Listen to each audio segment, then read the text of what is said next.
Hello बच्चों, welcome to our channel physics Patna से। आज के इस वीडियो में हम सीखने वाले हैं स्कैटरिंग ऑफ लाइट के बारे में। ये क्या होता है, कौन सा लाइट ज्यादा स्कैटर्ड होगा, कौन सा लाइट कम स्कैटर्ड होगा, एंड मोस्ट इंपॉर्टेंट, जो हमने अपने डेली लाइफ में बहुत सारा चीज ऑब्जर्व किया होगा उसका रीजन हमें नहीं पता होगा, हम आज उन सारे चीजों का रीजन ढूंढने वाले इस वीडियो में। और एक चीज आप बस ध्यान में ये रखिएगा कि कोई भी वीडियो ऐसे नहीं कि स्टार्टिंग में देखा और फिर हट गए। आप अगर कोई भी वीडियो पूरा देखते हैं तभी आपको उसका कॉन्सेप्ट मिलता है कि क्या हो रहा है, क्यों हो रहा है, इसका रीजन क्या है ना। तो आइए स्टार्ट करते हैं। स्कैटरिंग ऑफ लाइट होता क्या है? It is the absorption and re emission of light by an air molecule और डस्ट पार्टिकल। तो हमारे एटमॉस्फेयर में जो भी एयर मॉलिक्यूल है या डस्ट पार्टिकल है उसका इसमें खास रोल होता है। और एक हमने इसमें कीवर्ड यूज किया, री एमिशन।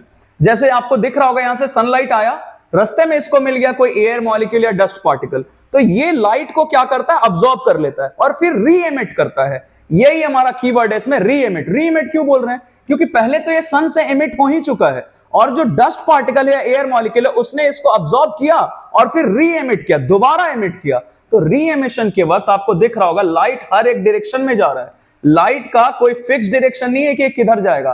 नॉट लाइक रिफ्लेक्शन और रिफ्रैक्शन, जैसे हमने पढ़ा होगा रिफ्रैक्शन के लॉज के बारे में, रिफ्लेक्शन के लॉज के बारे में, तो उसमें लाइट का एक फिक्स्ड पाथ होता था कि ऐसे आया लाइट तो ऐसे ही जाएगा, है ना।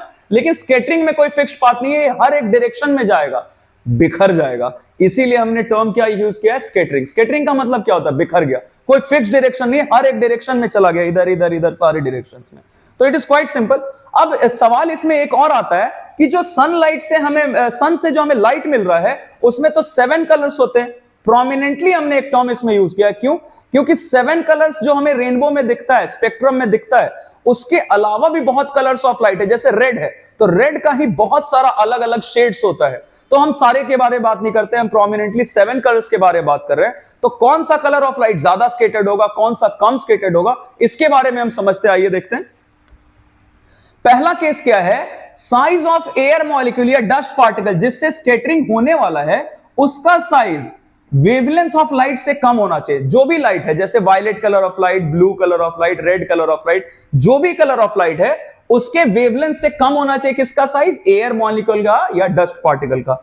तो ये केस होता है, उसमें I इनवर्सली प्रोपोर्शनल होता है 4th पावर ऑफ वेवलेंथ के, है ना। अब ये I क्या है? It is the intensity of scattered light. Intensity का मतलब होता है अमाउंट। इंटेंसिटी जनरली हम एनर्जी के लिए यूज करते हैं, अमाउंट ऑफ एनर्जी के लिए हम टर्म क्या यूज करते हैं? इंटेंसिटी।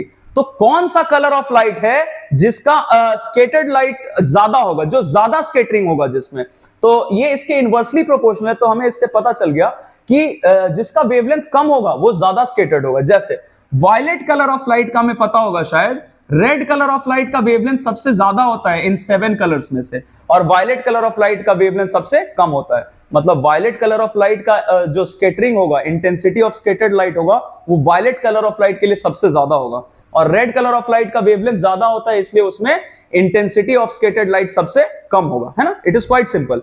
दूसरा केस क्या है कि अगर ये जो एयर मॉलिक्यूल या डस्ट पार्टिकल है जिससे स्कैटरिंग होने वाला है उसका साइज वेवलेंथ ऑफ लाइट से बड़ा हो, तब इसमें कोई स्पेशल केस ऐसा नहीं होता है। जितने भी कलर्स ऑफ लाइट हैं सबका स्कैटरिंग सेम एक्सटेंट तक होता है, मतलब कोई ज्यादा और कोई कम स्कैटर्ड नहीं होगा। अब इससे रिलेटेड हमारे कुछ कॉन्सिक्वेंसेज आइए देखते हैं। जैसे पहला हमें यहां पे दिख रहा है, sun appears to be red during sunrise और सनसेट, है ना। ऐसा क्यों होता है? क्योंकि जो सन का डिस्टेंस है सनराइज के वक्त या सनसेट होने के वक्त वो हमसे मैक्सिमम रहता है। मतलब लाइट जो सन से आ रहा है उसको मैक्सिमम डिस्टेंस ट्रैवल करना है हम तक आने के लिए, हमारे आंखों तक आने के लिए, सनराइज के वक्त या सनसेट होने के वक्त। तो हमें पता है कि सबसे कम स्कैटरिंग किसका होगा? रेड कलर ऑफ लाइट का, है ना। क्योंकि रेड कलर ऑफ लाइट का वेवलेंथ ज्यादा होता है इसीलिए उसका स्कैटरिंग सबसे कम होगा, मतलब इधर उधर बिखरेगा कम।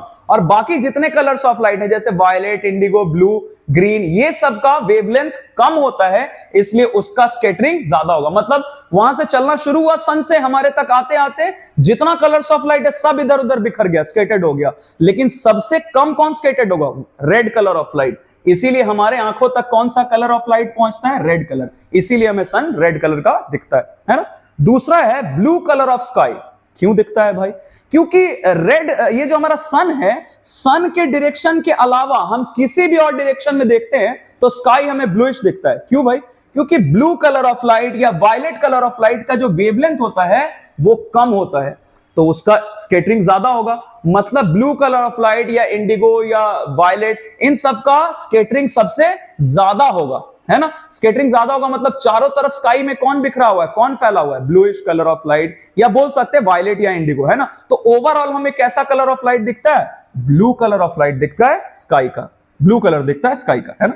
अब देखिए तीसरा चीज, black colour of sky in the absence of atmosphere. जैसे हम मून पे चले गए, ये मून का सरफेस है फॉर एन एग्जांपल, हम मून पे चले गए, अब मून से जब हम ऊपर देखते हैं स्काई की तरफ तो हमें कोई कलर नहीं दिखता है, ब्लू रेड कोई कलर नहीं दिखता, हमें कैसा दिखता है? ब्लैक, क्योंकि वहां एटमॉस्फेयर है ही नहीं। एटमॉस्फेयर नहीं है तो ना डस्ट पार्टिकल ना एयर मॉलिक्यूल, कुछ भी नहीं है, तो वहां स्कैटरिंग होता ही नहीं है लाइट का।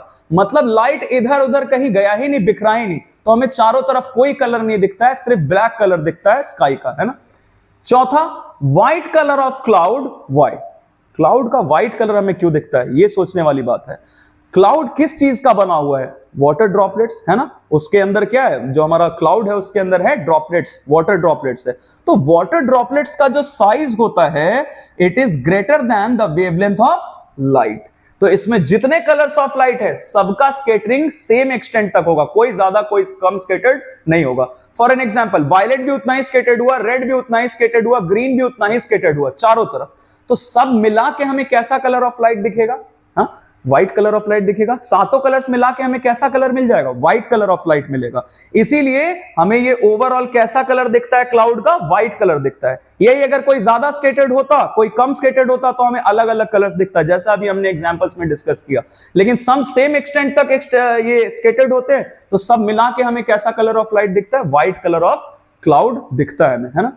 तो आई थिंक हमने जो इस वीडियो में डिस्कस किया आपको अच्छा लगा, समझ में आया। इसके अलावा भी कोई दिक्कत है आपको किसी भी टॉपिक में फिजिक्स के, आप मुझे बता सकते हैं। I shall try to post a video as soon as possible. Thank you very much and keep watching.